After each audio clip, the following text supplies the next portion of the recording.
Athletics में जितने भी इवेंट हैं उनमें से सबसे ज़्यादा प्रेशर या लोड हमें ट्रिपल जंप में झेलना पड़ता है। ये इवेंट हमारे जॉइंट्स के लिए सबसे ज़्यादा डिमांडिंग होता है और आज के इस वीडियो में मैं आपको बताऊंगा कि कैसे आप इस इवेंट में और ज़्यादा अच्छा कर सकते हो। अगर आप एक बिगिनर हो तो आपके लिए ये वीडियो काफ़ी ज़्यादा इंपॉर्टेंट रहेगी और अगर आप एक इंटरमीडिएट या एडवांस एथलीट हो तब भी आप ये वीडियो को देख सकते हो। इससे आपके बेसिक्स और ज़्यादा क्लियर हो जाएंगे। बाकी सब जंप इवेंट्स के जैसे ट्रिपल जंप में भी हमारे लिए स्पीड काफ़ी ज़्यादा इंपॉर्टेंट रहती है। जैसे लॉन्ग जंप में हमें हॉरिजॉन्टल स्पीड चाहिए, हाई जंप या फिर पोल वॉल्ट में हमें वर्टिकल स्पीड चाहिए, वैसे ही ट्रिपल जंप के लिए हॉरिजॉन्टल स्पीड काफ़ी ज़्यादा इंपॉर्टेंट रहती है क्योंकि जितने भी जंप इवेंट्स रहते हैं उनमें जंप करने के बाद हमारे पास लिमिटेड टाइम रहता है और अगर हमें लिमिटेड टाइम में ज़्यादा से ज़्यादा डिस्टेंस कवर करना है तो उसके लिए हमारी स्पीड ज़्यादा होनी चाहिए। तो ट्रिपल जंप इंप्रूव करने के लिए सबसे पहली टिप अपनी स्पीड को इंप्रूव करना। अब स्पीड कैसे इंप्रूव करनी है उसके लिए आप बाकी के वीडियो देख सकते हो। अगर इसमें फिर से शुरू से स्पीड के बारे में बात करेंगे तो काफ़ी लंबी हो जाएगी वीडियो, लेकिन आपके रेफरेंस के लिए मैं आपको एक टेबल दिखा देता हूँ। इस टेबल में जो लेफ्ट वाला कॉलम है वो 50 मीटर का टाइम है उसमें और राइट साइड के कॉलम में ट्रिपल जंप लिखी हुई है। मतलब अगर आपके 50 मीटर का टाइम इतना आ रहा है तो फिर उसके हिसाब से आपकी ट्रिपल जंप इतनी आ सकती है। जैसे कि अगर आप 50 मीटर को 6 सेकंड में कर लेते हो तो फिर आपकी ट्रिपल जंप 15 मीटर आ सकती है। अगर आपके 50 मीटर का टाइम 7.5 सेकंड आता है तो फिर आपकी ट्रिपल जंप भी सिर्फ 11.5 मीटर आएगी। ये टेबल को आप रेफरेंस के लिए यूज कर सकते हो, लेकिन ये हमेशा एक्यूरेट नहीं होगा। ऐसा बिल्कुल भी नहीं होगा कि अगर आपका टाइम इतना आ गया तो फिर आपकी जंप इतनी ही आएगी। जो जंप है वो थोड़ी बहुत ऊपर नीचे हो सकती है, डिपेंड करता है कि आपकी स्ट्रेंथ, पावर और टेक्निक कैसी है।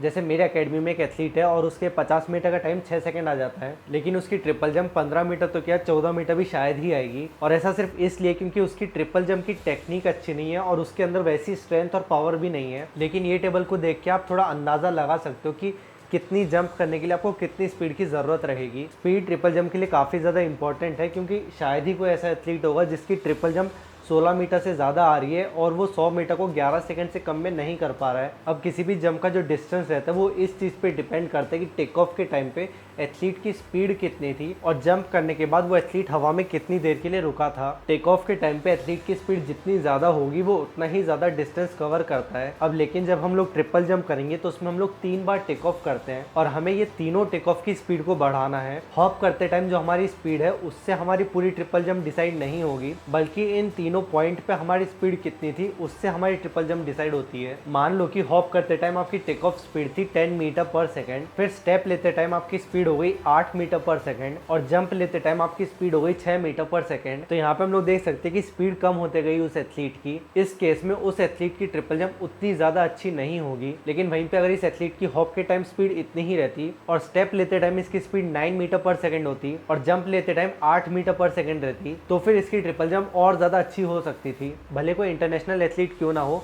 ट्रिपल जंप में हर जंप के बाद एथलीट की स्पीड थोड़ी बहुत कम होते जाएगी, लेकिन हमें ये कोशिश करना है कि हमारी जो स्पीड कम हो रही है वो कम से कम हो। मतलब हमारी स्पीड ज़्यादा कम नहीं होनी चाहिए। तो ट्रिपल जंप इंप्रूव करने के लिए दूसरी सबसे इंपॉर्टेंट टिप ये है कि हमें हमारी स्पीड को कम नहीं होने देना है। अब हम ये चीज़ कैसे कर सकते हैं, उसके लिए हमें हमारे ग्राउंड कॉन्टैक्ट टाइम को कम करना पड़ेगा। जो हमारा ग्राउंड कॉन्टैक्ट रहता है वो एक तरीके से ब्रेक की तरह काम करता है। अगर कोई टायर घूम रहा है और उस पर हम लोग ब्रेक लगाएंगे तो फिर वो टायर की स्पीड कम हो जाएगी। जितनी ज़्यादा देर के लिए हम लोग वो ब्रेक दबा के रखते हैं उतनी ज़्यादा उसकी स्पीड कम होती जाती है। अगर हम ब्रेक को बहुत ही कम टाइम के लिए लगाएंगे तो स्पीड उतनी ज़्यादा कम नहीं होगी। सेम वैसा ही ट्रिपल जंप में होगा। जब हम हमारे पैर को ज़मीन पर रखेंगे तो वो एक तरीके से ब्रेक की तरह काम करेगा और अगर हम लोग बहुत ज़्यादा देर के लिए ब्रेक लगाएंगे तो फिर उससे हमारी स्पीड कम होगी। लेकिन अगर हम ब्रेक बहुत कम टाइम के लिए लगाएंगे तो उससे हमारी स्पीड उतनी ज़्यादा कम नहीं होगी। तो इसलिए हमें कोशिश करने की जब हम लोग ट्रिपल जंप कर रहे हैं तब हमारा ग्राउंड कॉन्टैक्ट कम हो, हमें जल्दी से हमारे पैर को रख के तुरंत जंप करना है। आई होप आपको ये चीज़ अच्छे से समझ में आ गई होगी। लेकिन बहुत सारे एथलीट को ये दिक्कत होती है कि जब वो हॉप कर लेते हैं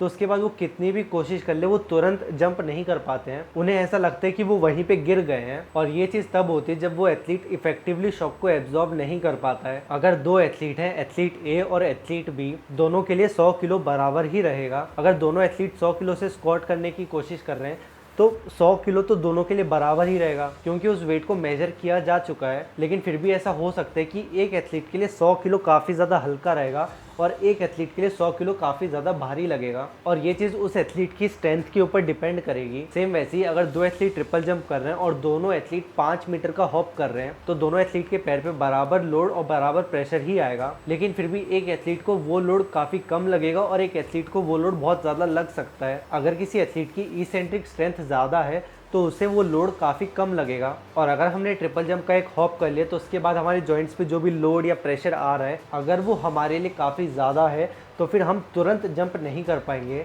और वहीं पे अगर वो लोड या प्रेशर हमारे लिए ईजी रहेगा तो फिर हम लोग तुरंत जंप कर पाएंगे। और अगर हम लोग तुरंत जंप कर पा रहे हैं तो उससे हमारा ग्राउंड कांटेक्ट टाइम कम रहेगा, मतलब जो हमारी स्पीड है वो उतनी ज़्यादा कम नहीं होगी। चलिए अब तक हमने जो भी कहानी सुनी है उसको फिर से एक बार समराइज कर देता हूँ। ट्रिपल जंप इंप्रूव करनी है तो उसके लिए हमें हमारी स्पीड को इंप्रूव करना पड़ेगा। जितनी ज़्यादा स्पीड से हम लोग आएंगे उतना ज़्यादा हमारा जंप का डिस्टेंस होगा। अब क्योंकि ट्रिपल जंप में हम लोग 3 बार जंप कर रहे हैं तो फिर हमें कोशिश करना है कि जो स्टार्टिंग में हमारे पास स्पीड आई है उस स्पीड को हम एंड तक मेंटेन करके रखें, उस स्पीड को हमें कम नहीं होने देना है। अगर हम लोग ये चाहते हैं कि हमारी स्पीड कम ना हो तो उसके लिए हमारा ग्राउंड कांटेक्ट टाइम कम होना चाहिए, मतलब हमें ज़मीन पे कम से कम देर के लिए पैर रखना है। और अगर हमें हमारे पैर को ज़मीन पे कम से कम देर के लिए रखना है तो उसके लिए हमें शॉक को जल्दी से एब्जॉर्ब करके और पावर लगा के पुश करना पड़ेगा। और अगर हमें जल्दी से और अच्छे से शॉक को एब्जॉर्ब करना है तो उसके लिए हमें हमारी ई सेंट्रिक स्ट्रेंथ को बढ़ाना पड़ेगा। हमें सिर्फ स्ट्रेंथ को नहीं बढ़ाना है, हमें हमारी ई सेंट्रिक स्ट्रेंथ को बढ़ाना है। स्ट्रेंथ अलग अलग तरह की रहती है तो ये ई सेंट्रिक स्ट्रेंथ स्पेसिफाइड है, मतलब हमें सिर्फ इसी तरह की स्ट्रेंथ को बढ़ाना है। अब हम लोग हमारी ई सेंट्रिक स्ट्रेंथ को कैसे बढ़ा सकते हैं, आपको थोड़ा ईजिली समझाने की कोशिश करता हूँ। जितनी भी जिम वाली या स्ट्रेंथनिंग वाली एक्सरसाइज रहती है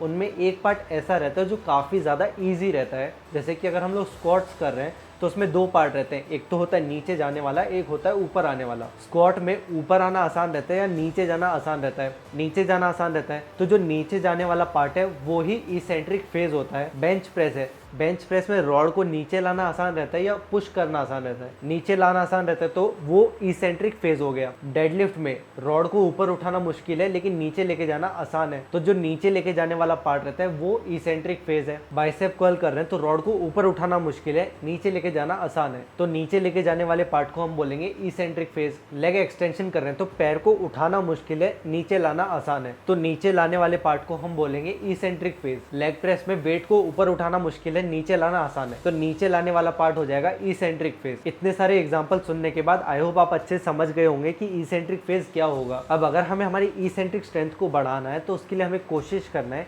कि जितनी भी एक्सरसाइजेस हम लोग कर रहे हैं स्ट्रेंथ वाली, उनमें जो इसेंट्रिक वाला फेज है, मतलब जो ईजी वाला पार्ट है, उसको हम थोड़ा स्लो और कंट्रोल्ड करें। ऐसा करने से हमारी इसेंट्रिक स्ट्रेंथ काफ़ी जल्दी बढ़ेगी। हमें ये एक स्पेसिफिक तरह की स्ट्रेंथ को बढ़ाने से ज़्यादा रिजल्ट्स मिलेंगे, क्योंकि जो स्ट्रेंथ है वो तो यूजुअली जंपर्स या स्प्रिंटर्स में भी रहती है, लेकिन उनके पास स्ट्रेंथ होने के बावजूद भी वो ट्रिपल जंप को उतना अच्छे से नहीं कर पाते हैं, क्योंकि उनके पास ये वाली स्ट्रेंथ उतनी ज़्यादा अच्छी नहीं होती है। अब लेकिन क्योंकि ट्रिपल जंप में हम लोग जितने भी जंप करेंगे वो सिंगल लेग से करेंगे, तो हमें कोशिश करना है कि हमारी सिंगल लेग से इसेंट्रिक स्ट्रेंथ ज़्यादा हो। अब वो कैसे इंप्रूव करते हैं उसका एक एग्जांपल दे देता हूँ। आपको लेग प्रेस करना है और जब हम लोग लेग प्रेस करेंगे हमें हमारे दोनों पैरों से उस प्लेटफॉर्म को पुश करना है। फिर जब हम लोग उस वेट को पुश कर चुके होंगे हमें हमारे एक पैर को हटा लेना है और जो दूसरा पैर हमने वहाँ पे रखा है उस पैर से उस वेट को धीरे धीरे नीचे लेके आना है। फिर वापस से हम हमारे दोनों पैर को रख के उसे पुश कर सकते हैं। ऐसा करने से हमारे सिंगल लेग की इसेंट्रिक स्ट्रेंथ इंप्रूव होगी। अब इसके बाद एक और चीज़ है जो आपको बताना चाहता हूँ, वो है कि हमें कोशिश करना है कि ट्रिपल जंप में हमारे जो 3 फेज हैं